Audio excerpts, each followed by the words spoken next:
Bia Kamal Kanwar Online TV channel. To kon kalerum bukon lingwa seme. Shaladun wo take ramkel kaji aspele mayo. Maganwara misha kinap ke sha kabri which kajuba. Ajan leram ban lingona. Kan kononiam mi jiram jidit ka online TV channel. Nogajen wujin deri la reme deri nywa kanasin kokien. Kan nogajen wujin ba deri subscribe. Kan online TV channel ka deri notification bell deri jetwan. Kan konore ler kan bukon lingwa same ka kui rama me laran espele mayo. Gurjen wo de kon metode kon ling kata danan chukwaru den lat kejere which kapaga kan wala de kon joto de kon lingten. Shire mangai kon no shikor shatwok. Okay, kondial, we are aware of that. Ano shikor shatwok pan korundi de dane shi denye kirm yadit shikan kume dung Ethiopia shikan duhany match shikan kum Ethiopia shikan duhany match kan wanamo shikan kwakten kon la kwagi Ethiopia tente ka border shikan ka kan shikan kan ka bom name shiji Ethiopia shikan loko manana shalat ka jawo shalat wala shalat do ken shikan mal shikan lodge kan kul take full detail but bayenong men dan le roda ko kor gatan be chana men lane dungut kana me rewe kajuba shawun wara mishale gator chaja yen national security ka do brana shalat kaje uda me dio je shale gator ano wajen kap kaje rewe kajuba ka jawrana shalat bature be nywa yeken uda nen kono me awajen kap kaje kuma kirma yadit kare joka ka bendere luakot ka dobran chalat kaje kane rekonen kebe ka national security service ano national security service ngai kon ladien gor kane rekontin la gs fele mayo no ka udame jen shunga kel ke asfele mayo lob tepin Dr. Riek Machar ano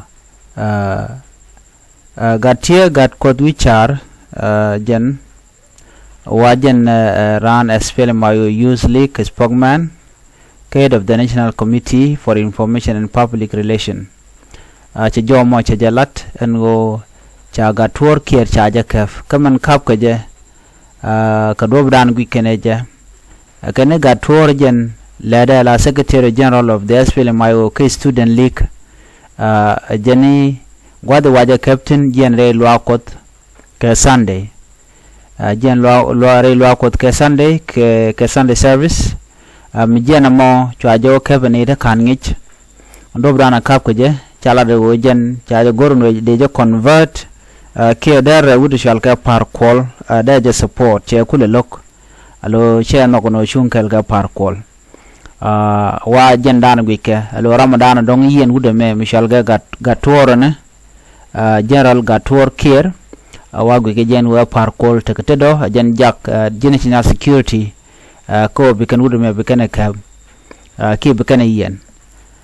ko nyodo jen wo jen shunga kel ka Dr. Riek Machar are we ke juba mi jiran asfele mayo ka changach ka jiram ge no tika long no ka chi par call chi je support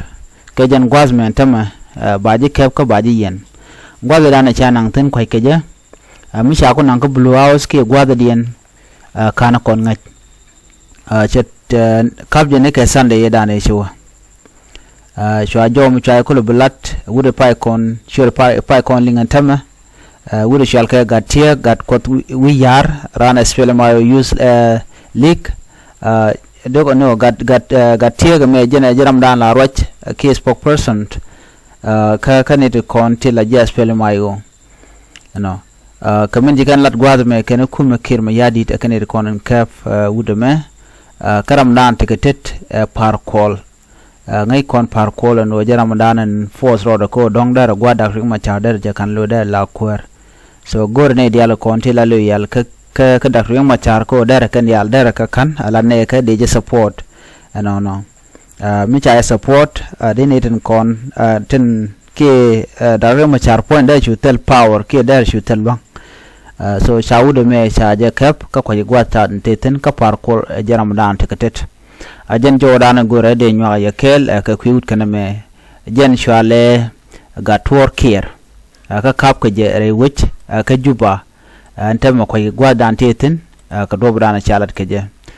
ko ke gwadan jotin badmen cha nga je uno ne de kebe ke national security so ko je national security ke mo ka cha ko cha nga je no ke jere lo ko dram dan ran kep na parkol ko ngai kon medane chalat ka parkol re lo ko kan no go der rojene no re wiki juba so jo me jen dana to gude me chaje yen national security ke ko elo yal ka dak riang machar an biata malban jumno den